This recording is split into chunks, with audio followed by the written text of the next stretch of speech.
We're already messing up. Hey, everybody, welcome to PWZ Podcast. This is our triumphant return. We have not recorded ever since Wrestlemania weekend. 3 days after Mania, I think it was.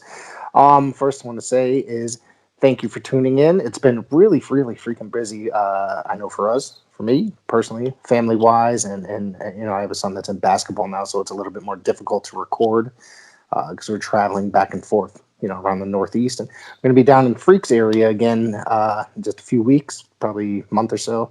So hopefully we'll be able to catch up, meet up maybe this time and actually hang out. I know last time got really fucking chaotic. And, well, I don't think I said what you're listening. Did I say PWZ Podcast? We're listening to PWZ Podcast. That's what we're doing here today. Freak, what's up? Here we are. Here we are. So one of the things is that we were talking before hitting the record button is that Freak has not watched any wrestling-related material since WrestleMania. And I kind of don't blame him because that week I got really bunked out. I tried to watch so much stuff on top of all the WWE programming that was actually on network TV between that and Peacock and such. Trying to catch up on a lot of the indie stuff. It's just I really haven't watched any other wrestling since WrestleMania other than the NWA and a couple championship wrestling from Hollywood shows that I've aired since. I got burnt out, man. I did watch the Miz documentary, the WWE 24. Did you watch that? No, not yet. I haven't watched that yet. I actually just forgot about that. I have, however, caught up with all the new A&E programming. Yeah, I haven't watched those yet. I know Roddy Piper was the last one, so that one's a must-see. That was really, really good. You haven't watched that yet, you said? No, I haven't. Highly recommended. If you're a Piper fan or just a general fan, I think you're going to enjoy it, but, there is some things that are kind of like he's basically it's made for people that the general audience as opposed to like hardcore diehard fans, because there is areas it's like it just looks like he just jumped from one territory to the other without even saying it, or it makes it kind of look like certain organizations were just kind of like the same without actually the story of him going from one territory to the other in a couple instances. But other than that, I thought it was real good. It's kind of a tearjerker to begin, to be honest with you, especially at the end, like seeing his wife kind of like losing it a little bit after, however many years of him being dead. Yeah, the main reason I didn't watch him is, like you said, it's very mainstream for your casual viewing audience. Yeah. They definitely cater to just common wrestling fans. So that's why I wasn't really interested. And it's a 42-minute program, or is it 2 hours? It's 2 hours. Yep. Okay. It's actually, that one might be a little bit over 2 hours. I watched the Austin one as well, and that was like 2 hours and 7 minutes or such. Right. The Austin one was really good because I got really into them. Like they really kind of like went in on a lot of that stuff because they talked about his days in USWA and stuff like that, and that was a lot of fun to see. Lots of pictures of Austin with like long blonde flowing hair. It was pretty funny that I remember him. I actually remember him as Steve Williams. Coincidentally, on the High Spots Wrestling Network, their streaming service, I think it was just the day after they had, they've been working with the Savoldi family, and where they bought their video library, which contained a lot of USWA and certain world-class titles that were not available to WWE rather, and they uploaded a best of The Undertaker, or Mark Calloway, excuse me, a lot of his Terror Story stuff prior to WWE and WCW.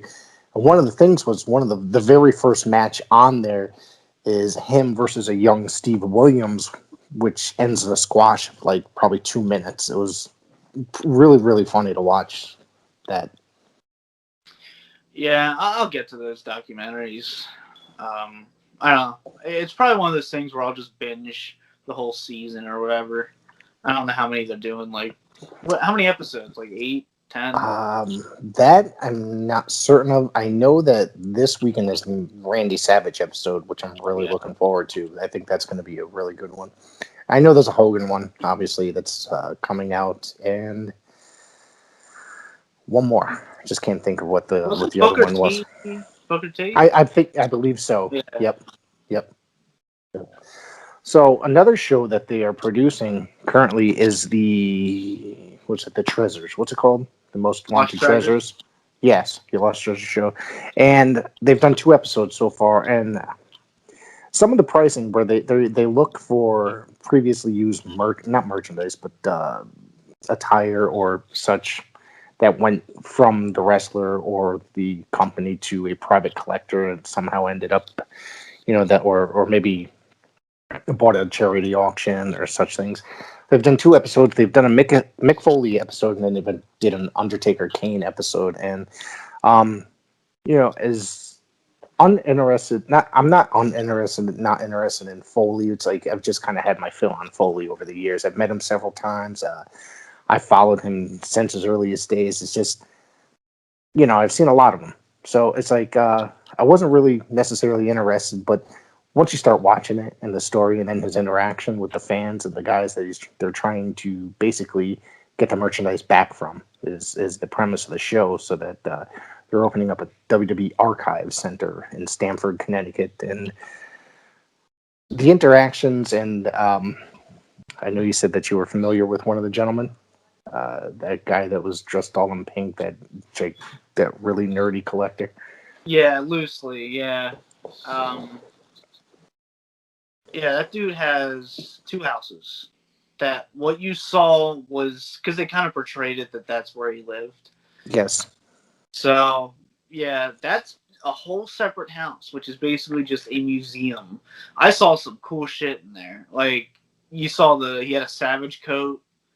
Mm-hmm. He had just some really cool shit in there. I think he had like Jake Roberts fights and. What's that guy do for a living, for crying out loud, if he's able to afford all this like really expensive stuff like that? I have no clue. That's the thing that I don't understand about some of these people. But there's a lot of hardcore collectors, that people that collect gear and such like that. But a couple of the things that they were looking for the Dude Love pants, and they're valuing them at $5,000. But I don't know where they're coming up with these prices. Maybe the previous, because I was discussing this with a friend, and some of them just seemed like they were really far fetched. The prices that they would come up, the valuations that they came up with. Yeah, I don't know if they just go off of like what they think it would go for at auction. Mm-hmm. Like you see a lot of these shows, like Pawn Stars and all that stuff. It's a guilty pleasure for me. I love just seeing the value of items and the history of items, and I collect myself, so mm-hmm. I was always into the screen used props the most. Like I just love stuff like that, and it's a piece of history, and just like seeing some of these props, like the Kane mask or like the purple coat, like those are one of a kind items. One of the things that they were looking at was the Unabomb gear, which I thought was very interesting because he used that in Smoky Mountain. That only came up at anywhere between $2,000 to $4,000, which I thought was kind of I don't know. I thought that was kind of low, but that's also before he became like really famous, I guess, as a pro wrestler, because he wasn't working for WWE at the time. But you have to say that gimmick probably got him into WWE. That's when Smoky Mountain was working with WWE, and he worked with The Undertaker the first time as Unabomb. Yeah, and then Taker basically vouched for him, got him a chance, and he saw something in him, and it's really cool seeing that costume because it really is a precursor to what Kane would become. Right. Yeah. So that was really cool. It's like just a little preview of what he was capable of, and I was surprised. What, like 2 to 4? You said it was. Like, that's to me like it seems low, right? It's for that.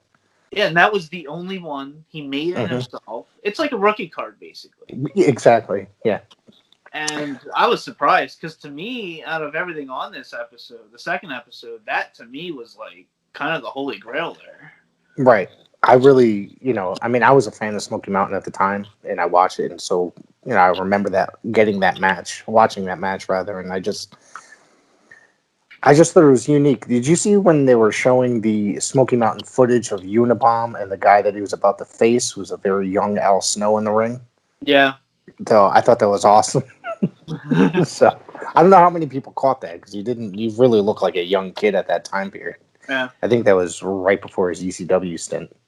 Mm-hmm. So on top of that, the debut mask, which they didn't end up finding, they said they ended up finding, was it the second version? Okay. Because the stitching was different in the first version, according to the photo that they had. Yeah, here's the problem with this. We know where the first mask is. Bruce Pritchard owns it. Right. So it's just kind of stupid knowing that, and they're like, "Well, let's go look for it." Like, you know damn well where it is. Like, is Bruce a Connecticut resident these days? I know it's a random question, but yeah, I know he works for the office. yeah, he's like Vince's right-hand man again. Nothing's changed.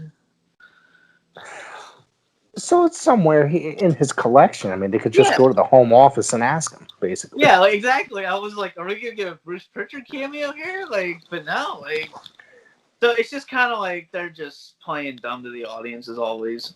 Oh, I think some of this stuff is built up for the viewer, for the unsuspecting viewer, the uninformed viewer, I should say. Yeah. That ranked in at 8,000 to 12,000. Is that right? Is that the one? Yeah, that's the one. And I thought that was interesting because, I mean, I just think it's too much for them. Who's buying this kind of stuff for that price? I mean, I know there's collectors out there that pay crazy amounts for things, but I never see stuff really go for that much money, like in tens and $20,000. There's a couple other things that I have here written down that I want to mention as far as prices, but that I just find that crazy for like a leather mask, and that would be easy to kind of bootleg as well. Yeah, I mean, it wasn't like you said, it wasn't the first one; it was the second one they had, and the lacing was red, and I think it went a little farther down or something. And I mean, it's definitely cool to have his second mask because that's the same mask for a long period of time. So there's a lot of history. Like they wrestled so many matches, so many live events, and so many different places. So I think it's cool for that reason. But let's be honest, it's his second mask.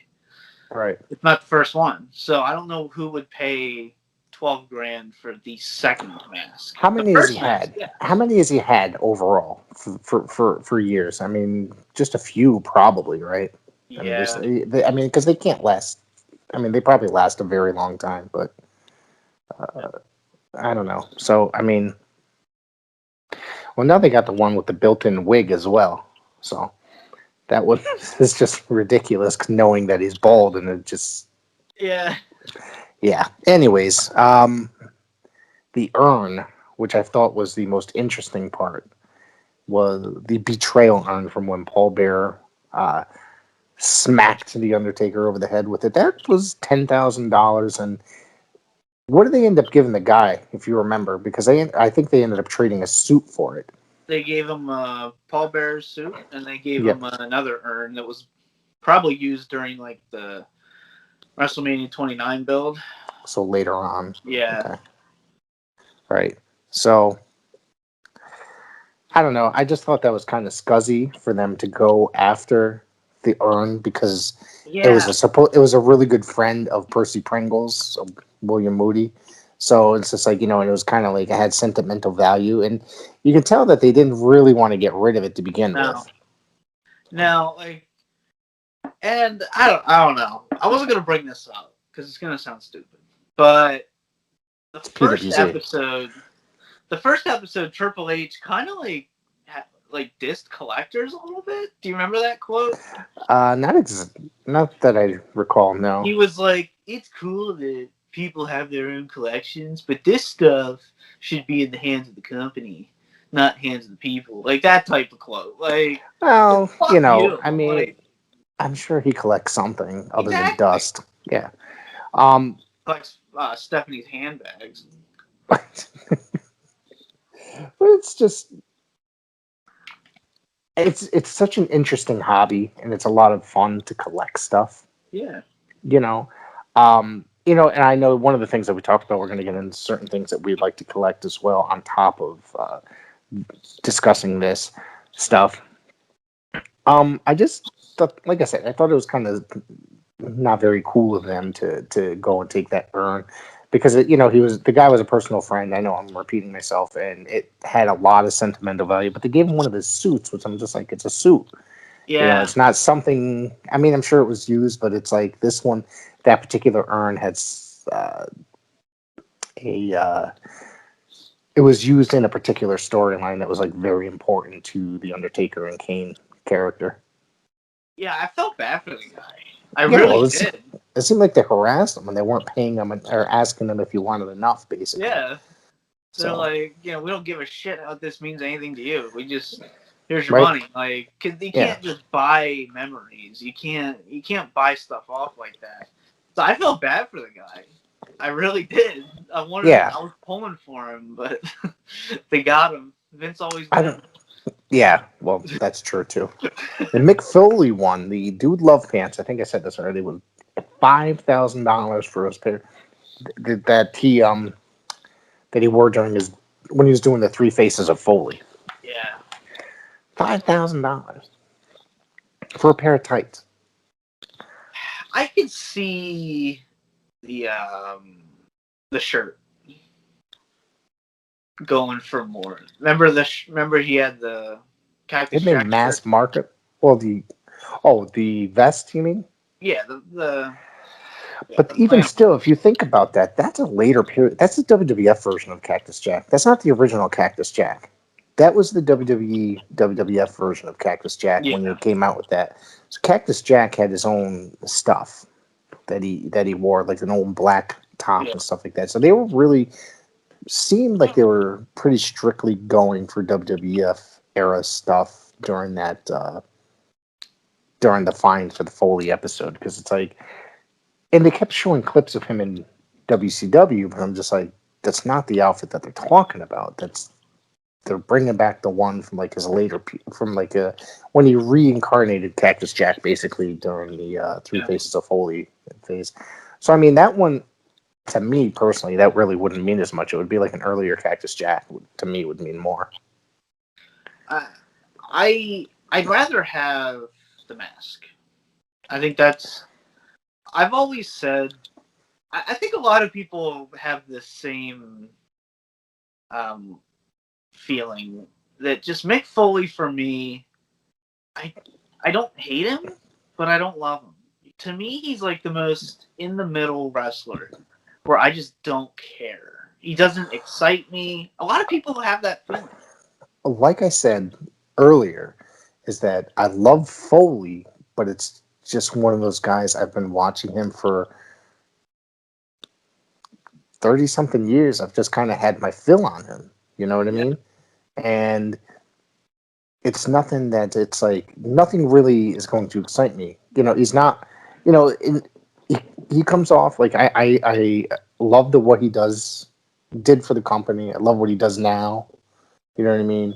It's just, I've had my fill. I've seen him for 30 years, basically. I remember him as Cactus Jack Manson in World Class and CWA and, and stuff like that. So it's like, it's a different thing for me now, because it's like, I've just had my fill, and it's like, I don't hate him. I don't look forward to seeing him. It's like, oh, great, Foley's going to be on. Let me tune in. It's just like, he's a guy I've seen. Like, it's not a big deal to see him anymore.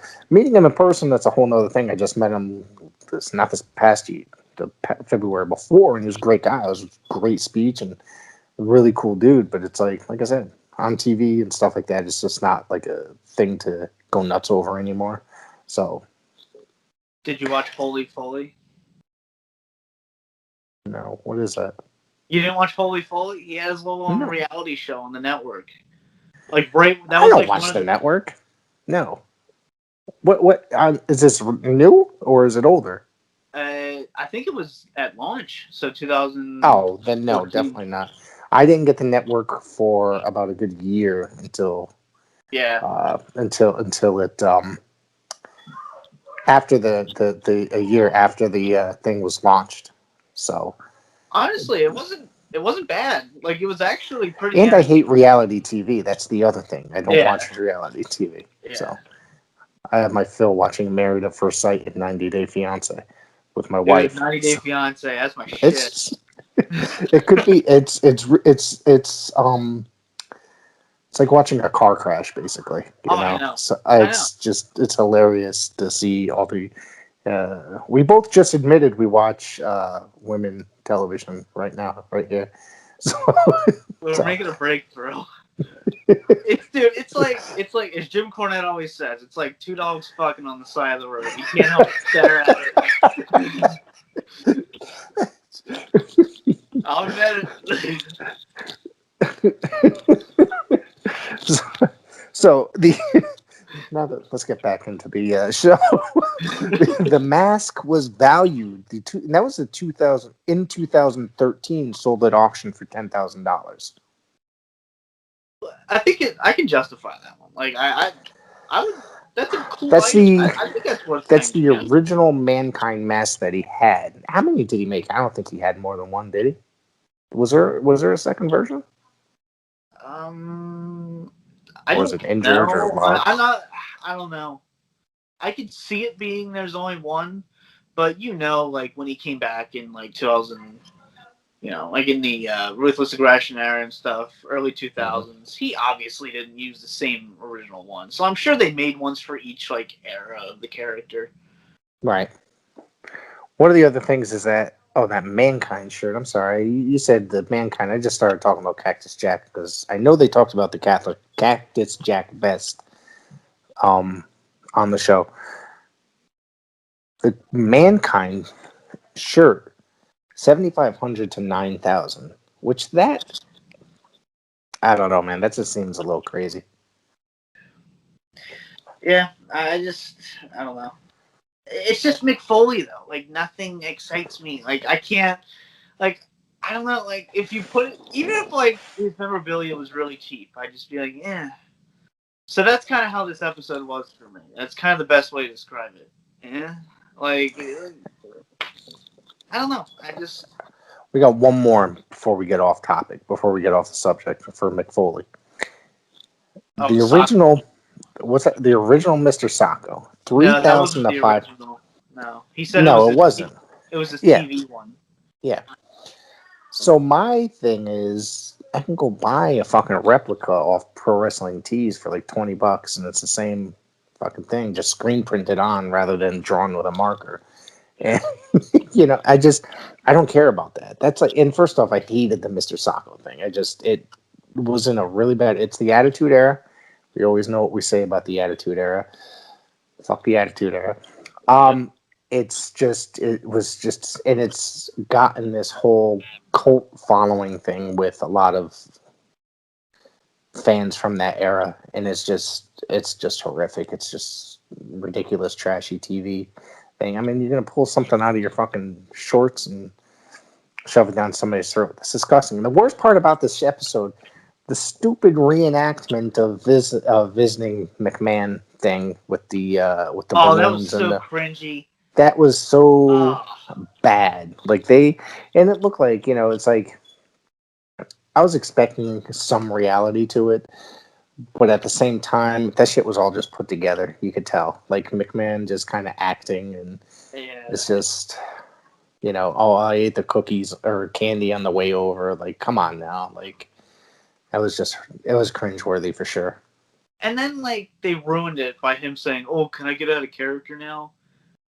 Like, I just it was bad, dude. Yeah, it was just. I'll always say I like Stephanie McMahon on TV, like in character, but I just can't stand her as a person. She just annoys the hell out of me. I can't stand her. Yeah, I guess, I really got nothing to say either way. It's like I just don't care. Like when she was a performer in the 90s, earlier 2000s, she was annoying as all hell. Like I couldn't take her. Not in a good way either. Like she was the boss's daughter, like on TV and Yeah, just go away, yeah. yeah, and it just. But now, when she comes out, like when she's like in a show like this, she's not really that bad in this kind of setting, or when she does interviews or something like that. It's just her trying to be a character on the television show. It's just not fun for me. It's just not enjoyable. It's about her as like a, an office employee or whatever doing stuff on television. It comes off as a little bit better, more professional, and just not as bad. Hunter is just the same either way, whether he's on TV or whether he's, you know, an executive on, as Yeah. approaching. Hey, he's making a paycheck, so it's all right. Yeah. I was actually surprised. He only took home like $600,000 last year. I find that odd. Right. There's Yeah. no way. Meanwhile, Brock Lesnar's taking home But like 12 don't million. don't forget, he probably gets merchandise royalties as well. Well, that too. And he gets not appearances, but there's like other things that he's going to be collecting from. So that's probably just his WWE as an office employee take home pay. You know what I mean? So Yeah. anyways. So let me ask you. Yeah. In wrestling history, like items, whether it's props or titles, like let's say you're rich. That'll never happen. But let's say you're rich. Who says I'm almost there one day. Okay, Maybe. yeah. Maybe. But let's say Anyways. you just have buttloads of disposable money. What are some wrestling artifacts you would want?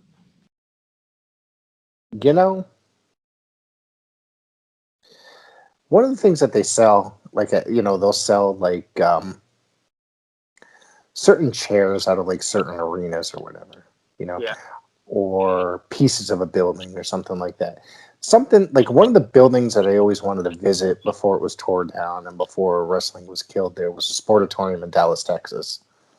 Like if I could have some sort of piece of memorabilia from the sportatorium, whether it be, a piece of the ring, a piece of the canvas, a chair, or something from the building.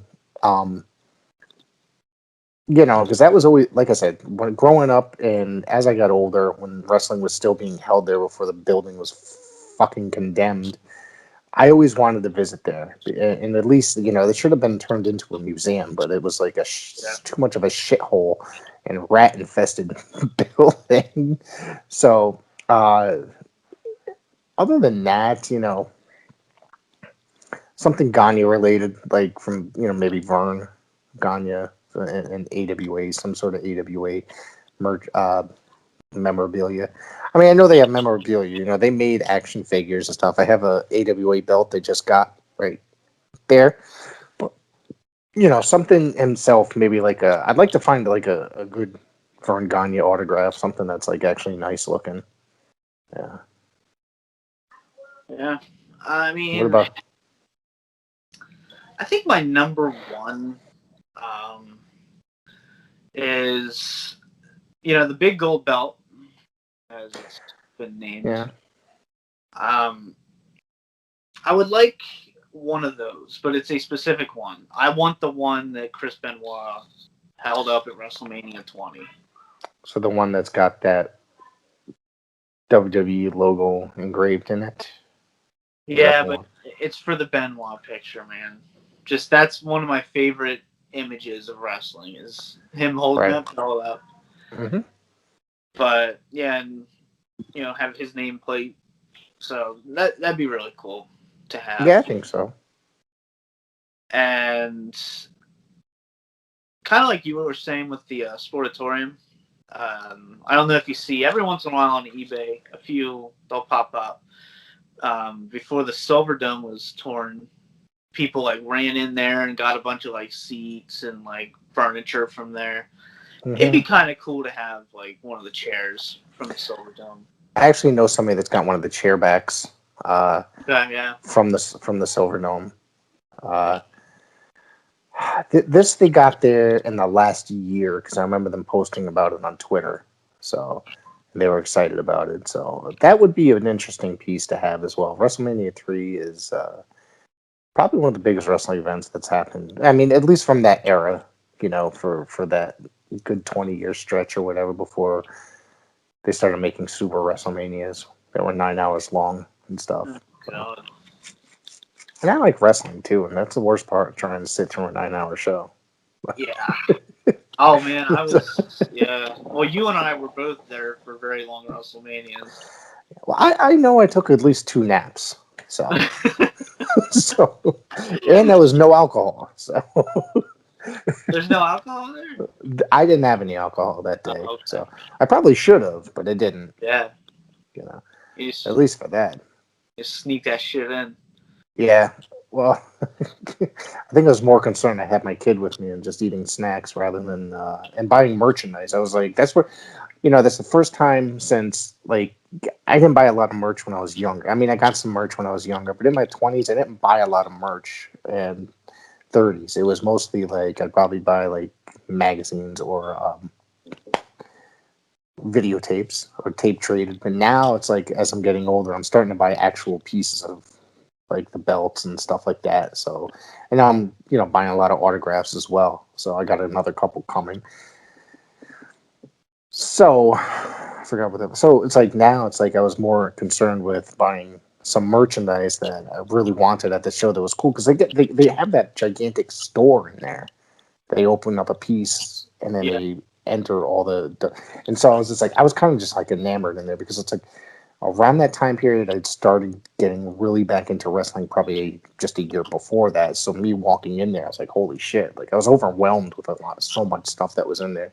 Should have got a coffee mug. Now they're not on the fucking website or anything. So yeah, I got my the dude behind me left his WrestleMania cup, so I took it. That's all right. Yeah.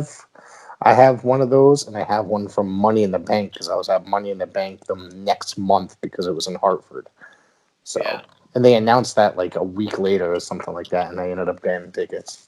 So, which I don't know. So, what else you got?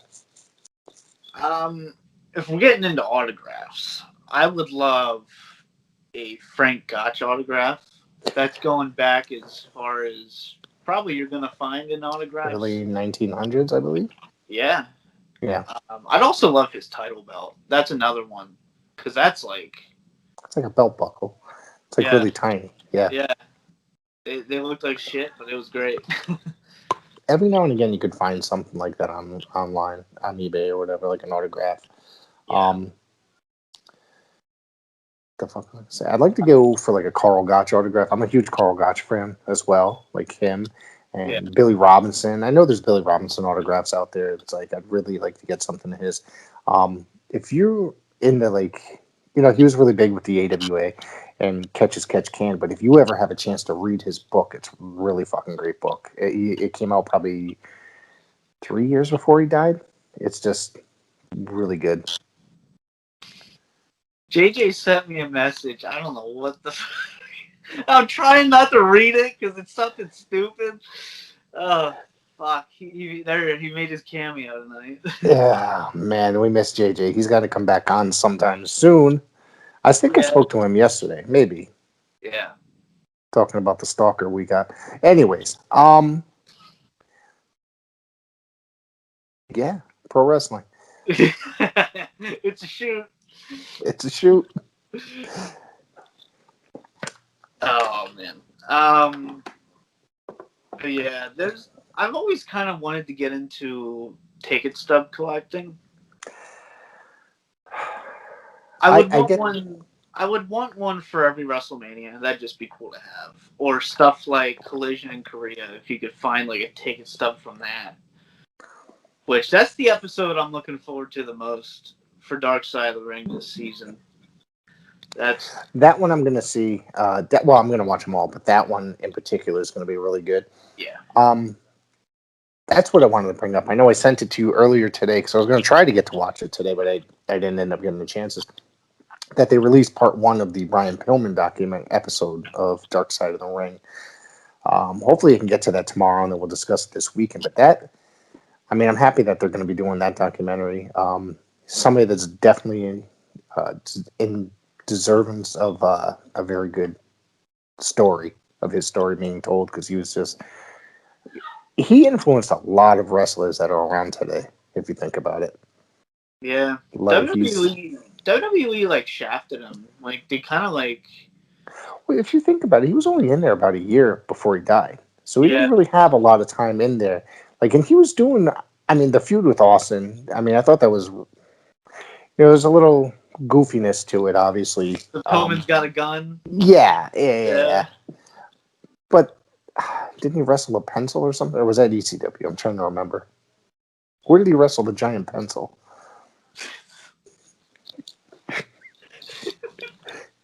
All right. That's a phrase that should not be spoken. Like, that's sad. Like, that's the lowest of lows. No, but I think he was in on it as like a joke, and he thought it was hilarious. Which, oh, man. That's like the 90s version of Kenny Omega and the 9-year-old.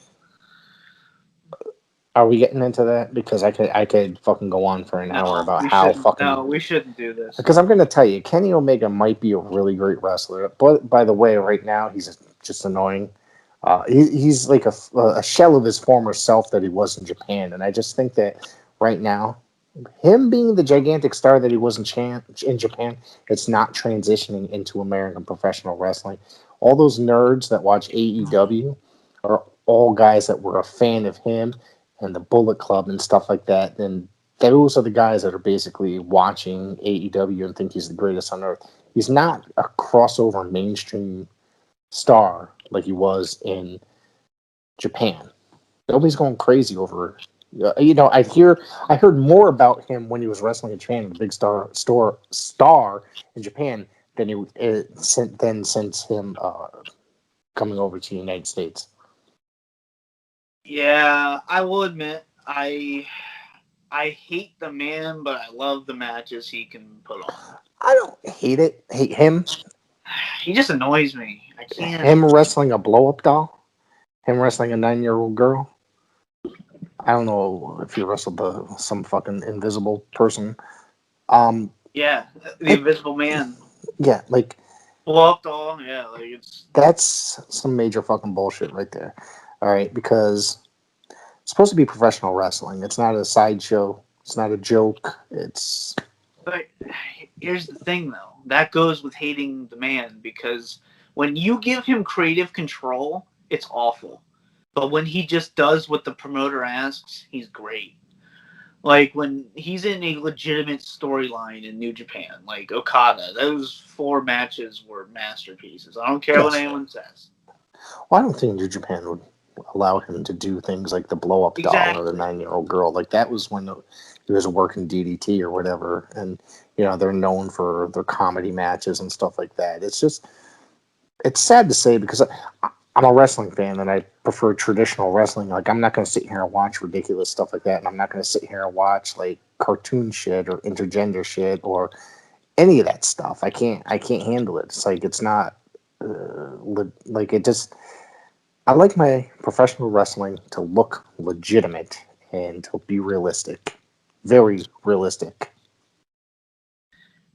And the problem is, with him in AEW, they're giving him creative control. That's why he's just not getting over. If he was, I guarantee people would be interested in America if he had a legitimate rivalry, a competitive rivalry. It's not going to be as big as him and Okada, because that's a completely different audience. They gave too many people their fucking executive positions and creative control. Yeah, like it's the Young Bucks. Chris Jericho's got a piece of it. Like, it's just. And I get that some of these guys should have some say as to what they're going to be doing in there, but it's just a little bit too much for those guys. Yeah, that's the guy you want to limit. Like, you gotta go over. Well, I mean, he's also the head of, like, isn't he responsible for bringing the women in the women's division in AEW? And most of them are all women from Japan that weigh about 95 pounds. And So, they're just going in there and crushing women that are like 3 times the size of them. It's just not realistic. No.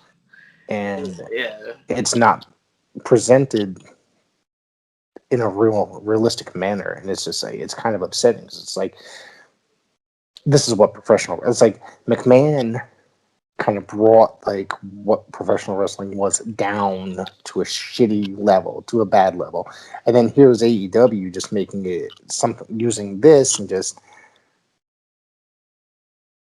not, they're just making even more of a joke with certain things like that. And I don't hate AEW, so anybody that's listening, I do not hate AEW. I think it's pretty okay, but there's a lot of okay. it's got a lot of kinks that they got to work out. There's a lot of kinks they have to work out. There's just so much inconsistencies, and there's too many factions. That's one thing. And then some of the characters, and I know it's 2021, it's just some of those characters would not last if they'd go up against like Gotch or Robinson or Gagne or what's the other guy we mentioned earlier, Luthez or something like that. So that's how I like my professional wrestling, is those like those kind of guys. Yeah, I don't hate AEW either, but I think it's a good example of when it's good, it's really good, and when it's bad, it's really bad. Like, there's really no in between. With their pay-per-views, it's either I love the match or I hated it. There's really no gray area for AEW for me, and I really loved them with their earlier pay-per-views, like 2019, some early 2000. Some of the earlier ones prior to them having television, like they really put on some great shows, but there was also, like, say, the battle royals that would just have a little bit too many comedy spots for my taste. There'd always be something that kind of took the enjoyment away from it for me. And that's kind of how AEW is. If you want the good stuff, you just kind of have to brush off the bad stuff because it's going to be there. But a lot of the times it leads up to a really good main event that just kind of makes up for the rest of the stale show. So you mean like MJF and Chris Jericho doing like a Sinatra type bit, or it's like stuff like that. It's like stuff like that it's just like I can't take seriously, but there's a lot of people out there that really enjoyed that segment, and I'm just like, that's not why I tune in to watch wrestling. You know what I mean? I get there has to be in between stuff, but there's just, it's funny that, like, I'm sitting here thinking about this, like, we've bashed both companies so horribly tonight. And it's just like, do we actually watch wrestling? Do we like wrestling? No. Yes, we do. And that is why we're sitting here saying the bad things that we do. Like, say about the 2 major companies in America and what they could do better. It's not that I hate WWE either, because I don't hate WWE either. I think that there's just a lot that needs to be fixed there, because they had a really good run for about a good 40 something years. Let's be honest. It's just like the last 5 years have been like you walk away scratching your head like, what the F just happened? Like almost every night. I said the day they died was when Benoit went. I think that had a very big impact on them for sure. They never recovered. Wrestling never recovered in general. Yeah. Like that's always going to be a dark spot. Wrestling was already in a dark situation as it was back then, because there was only one major company in the United States. The indies were this is before the big indie boom. So WCW had closed. Not a lot of guys were around. So it's it was a very, very strange era for pro wrestling. Wrestling's only good when you got competition. Yes, and but you would have thought that WWE would have, I mean, it's been what? How long has the AEW been on there? Is it 2 years, or has it been just about a year and a half? Year and a half, yeah. Year and a half. So 2 years, yeah. You'd think that in that time period, WWE would have figured out a way to improve themselves. And it just seems like, my personal opinion is that they have their audience, which is the mainstream wrestling fan, if you want to call them a wrestling fan, sports entertainment. And they don't want to change because those are the people. They have a certain audience that's not going to change that channel. Yeah, You know, the only people who watch Raw is out of habit at this point. Yeah. It's out of habit. Yeah. The funny part about it is, I was going through a period where I would at least try to watch Raw every week. I know you're laughing at me because I say this all the time, and I think I said it when we were working with Wrestling Rampage a few weeks back. I think I said this, that I would always try to still watch Raw, but then I'd make my final judgment within the first 30 minutes, 30 minutes to 45 minutes that, oh, fuck, I gotta shut this off. It's too bad tonight. So, and the funny thing about that is, since I have not even tried to tune in to Raw, at all, tonight I tried to tune in to SmackDown, and the first match, well, it started off with a Bianca Belair promo, being interrupted by Bobby Roode and Dolph Ziggler. Who then in turn were interrupted by the Street Profits, who then in turn were interrupted by Bayley. So then they had a mixed tag.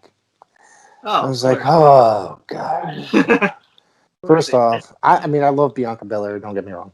Yeah. And I love Bobby Roode. But you're bringing out Dolph Ziggler, you're bringing out Bayley, you're bringing out the Street Profits. It's just... Oh, man. And it's just cringeworthy. I'm just like, oh, God. All right. It's fine. Get their bad stuff out. It's supposed to be a great main event, by the way. Going into this, but I'll tell you the story. Then all of a sudden they're at a commercial break, and I'm actually on my phone buying a new pair of sneakers because I just couldn't stand it. I was getting too distracted by my sneakers and rather not. So then I just did a. Never mind. What ended up happening is then they have another match. They have just Tamina and Natalia against oh, God.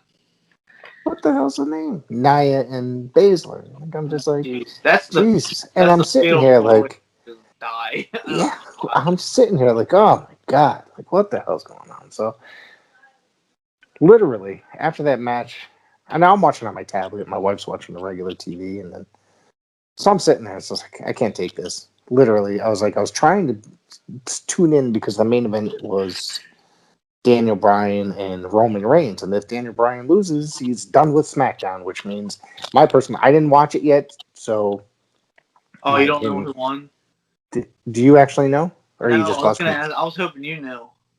Oh, my guess is no, at this time of recording, I had not watched it. I may watch it after or tomorrow, but my guess is, maybe I'll just update this tomorrow, is that Daniel Bryan lost and he's going to show up on Raw Monday. So that's where they get me. It's because I'm going to end up tuning into Raw just so I can see Daniel Bryan. Now, maybe if you could just kind of do me a favor, do me a solid, and come in the first segment every episode, so then I can just go ahead and shut it off. But yeah, I just watch Twitter clips if I have to. That's the extent I go. I'm looking up this result because I'm curious. All right. So my guess is, let me know if I'm right. And I'm sure somebody like Mike Johnson has it posted or something already. Oh, Roman has a new theme song. Oh, did you hear that? You expect me to pay attention to Roman Reigns' theme song? Yeah, he actually got a really good new theme song. Because it was that Shield Who does it? Like AC/DC or something? Yes, AC/DC. Really? I mean, they do the SmackDown theme. So. Yes, I don't know why. But, yeah. That's even like a bad AC/DC song, though. That's the funny part. Yeah. Alright. Let me look the results here. But yeah, he had a good theme. Actually, because with the heel term, you gotta have something better.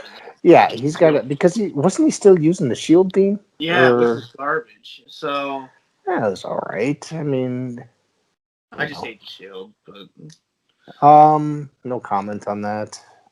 I always thought that out of those three, I always thought that Seth was the one that annoyed me the most. And then it turned I agree. into when, and he still does, by the way. Um, Oh yeah, and then it wasn't, when they split him up. Now mind you, when I was watching that group, I always said that Ambrose Moxley was going to become a huge star. It happened. It just happened in a different company. Um, and also with that, it's like when they just kept trying to push Roman as a babyface, and it just wasn't working. Please, for the love of God, just turn him heel, and then that's when he'll get over. So the results. Do you want me to tell you? Sure. All right. So Roman won, Oh my God, I'm not and surprised.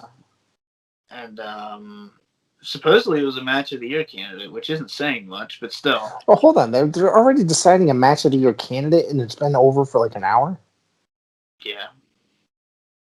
Who said it's match of the year candidate? Michael Cole, because that's something I believe him to No, say. there's a bunch of articles I'm reading, skimming through. So, I don't know if you heard Daniel Bryan. He did an interview recently where he said he wants to try to convince WWE to let him go out and wrestle for other promotions. Is he pulling a Pillman? I don't know, man. I was like, there's no way they would do that. But Well, speaking of which, I do have something to say. But if you have something to follow that up with, I'll wait till you're done. I forgot. Go ahead. So I I lost read. my train of thought. It's your fault. That's my fault. It usually is. So I read an article prior to probably an hour or so before us meeting up here, and that rumor is that WWE wants to work with another organization. Now I've come across a couple different articles stating this recently. Rumor is that it's MLW, that they want to basically they're trying to make a second NXT show. Now I don't know. A few months back, I don't know if you heard that they were trying to build up some more time for another NXT show. Yeah. So apparently, them trying to work out something with MLW would do that. Now I hope that Court Bauer is a former WWE employee, part of creative there. So MLW is a really good promotion. It's really good. I think them working with WWE would probably take a lot of that greatness that MLW has away. Wash it down to Exactly. Kind of like how when NXT went from the network to cable TV and it just became a completely different product. Yep. There's a I lot of got great potential in MLW, and it's probably one of the only pretty much legit professional wrestling products. I mean, less on the sports entertainment and more on the professional wrestling aspect of their television show, with the exception of a few episodes here and there. That filthy Tom Lawler's Island thing that he did that just annoyed the fuck out of me. But stuff. I just don't think that they should do that with MLW because it's supposed to be, I think MLW is a great company and I don't want them to get their hands on it and ruin it. Kind of like, them absorbing Evolve. Yeah, just say goodbye. Yeah. Just enjoy it while you have it. Yeah. Yeah.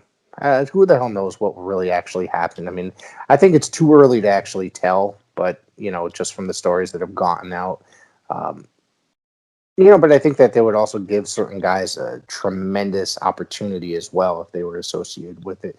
Somebody like Connecticut's own Richard Holiday, who I'm also a big fan of. I remember what I was gonna say earlier. Oh, So, okay.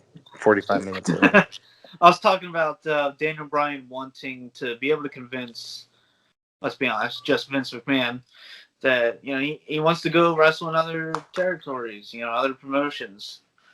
And do you think Vince would ever allow a top talent, very popular to this day, Daniel Bryan? Do you think he would really let him go to other promotions? Because to me, when I read that, I'm like, really? You think you're going to be able to convince him to go other places while under contract?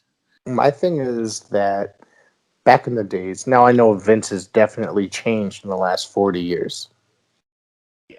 Back in the day, he used to allow certain guys, say, go work in Japan for a tour, probably for a few weeks out of the year or something like that.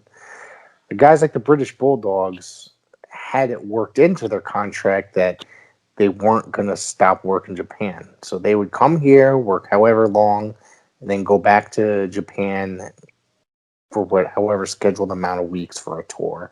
So because they didn't want to lose out on that big money from New Japan or All Japan, whichever they were working at the time. I think it was All Japan. So that I could see as long as like it was if it was like internationally like New Japan or something like that. As long as it wasn't another company, because I don't think that Vince is going to. I think he's lightened up a lot, especially seeing that groups like Impact and AEW are working together. It seems, and I think that we witnessed that with, say, Jericho coming back on to WWE programming with the Broken Skull sessions. That anything could really happen, and if he's really interested in doing something like that, it could happen. But I think it would be with a company that does not have television in the United States. Let's say Brian does go to a different promotion. What's your dream match? Like, let's say he in AEW, New Japan. Like, what would you want to see if he could only face one guy in any promotion? Who would you want to see him work? Now I gotta think. Damn, that's a really rough one. I say Okada. I think that would be a phenomenal match. Yeah. Those are my two favorites. Yeah, and I think that should, whatever the big event is that they have every year, Wrestle Kingdom or whatever. Yeah. Seeing those two headline, that would be just out of this world. I mean, I could see him doing one match or two matches to maybe go back to Japan for like one or two matches prior to solidifying his retirement. Now, if he was to go to AEW, Jesus, who would he face? Like, if he, you know what I mean? There is so much talent there that it's really impossible to say. Yeah, I could see Cody wanting to work with him. Oh God, I would not want to see that. Did they ever work together in WWE? Or not that you can remember? Not rivalry-wise, I don't think so. They might have worked a few like exhibition matches or some house shows or something, but they didn't. I don't remember them having like a big name match. I don't know. Yeah, I can't honestly think of anything right now, like especially with any other American company. Yeah, I would like to see him and Kenny again. I lied. I'm sorry. I want to see. I'd love to see him against Nick Aldis, actually. Ooh, and now I'm just a huge mark for Nick Aldis, but I just think that Nick's style that he has and Brian's style, I think they'd be awesome together.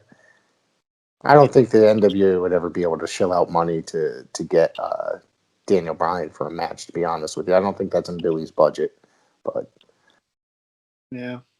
Him and Darby Allin, I think, would be really fun. Darby's gonna end up killing himself someday if he doesn't. Yeah, that body bag. That was one of the worst things I've ever seen. You remember that? I do. Oh. There's just something about him that, like, I get it. He's over with the fans, but the thing with that is, like, if he keeps working the way he's working, he's not going to last another year. No, he's a small guy too. Yeah, he's going to end up in a wheelchair, or if not, a broken neck and dead. Like, he's just does some really crazy shit, and it's really hard to think about. Another guy who I think does some crazy shit is like Phoenix.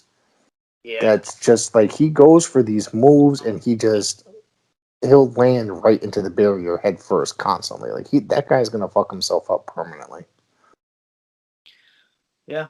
Ooh, MJF would be a good one for Brian. I think that'd be good, and I think If that he did MJF would do a really good job selling it. Yeah, just go complete heel and face. Like, that'd be awesome. Yep. So, yeah. All right. So we're reaching the hour mark. We're gonna wrap it up. Is there anything else that you would like to shoot the shit about before we get out of here? Real quick, what'd you think of the Mickey James trash bag? My God! Oh, dude, what a piece of garbage that guy is. Let me tell you something. That guy lives about 20 minutes from me. The guy, that Mark Serrano guy. Oh, really? He lives about 20 minutes from me. Now, mind you, somebody posted it was his ex-girlfriend. They told him about the belts heading underneath his apartment in West Haven. Mind you. So somebody I know has that address. So you look it up here. It's a nice beach apartment out in West Haven. Should I even be putting that up here? Whatever. And it's right on the beach, man, and it's really nice. I'm just like, if you know anything about West Haven, it's not the greatest city in Connecticut. It's kind of, I mean, I lived there for a few years, but whatever. It's it's a crazy area, but it's just like this guy is just kind of messed up, dude. That guy. No wonder he's fired. Apparently, that's not the first time he did it. No, I think somebody else. Yeah, a couple other people came out and said that he did that to him. Yeah. He's always been known as that just piece of shit. But a lot of people have said that. It's like I didn't even really know much about the guy. He looks like a cuck. Like he is like the definition of just a cuck. Did you say cuck or cock? Cuck. Okay. That's what I thought you said. All right. But I didn't know much about the guy until this incident, and now all I hear is just bullshit about him. So, good thing that he got fired. How did nobody else know, or is it just that Mickey James brought it out to the mainstream by posting on Twitter, and so they had no choice but to react that way? Yeah. The thing is, if you're a WWE office employee, don't be a dick because you're going to get called out on social media. Once you're called out on social media, that's when McMahon has a problem with you. You can be a complete dick in real life, but once you're called out and make the company look bad like that, then it happens all the time. It happens quite often. Well, maybe Impact will take him or something. It's purgatory for wrestlers and creative output. I mean, if they took Russo for that many years, then they might. Yeah. So it's funny. Johnny Ace never gets any shit. Like, and he has. I heard. It's funny because back then I heard some negative stuff about him, but now I just heard recently. I heard a bunch of people praising him. I'm just like, I thought he was supposed to be this big jerk. Yeah, I'm not kidding. It's like he's a heel, man. Yeah. Well, I just remember as Johnny Ace, the dynamic dude. That was pretty awesome.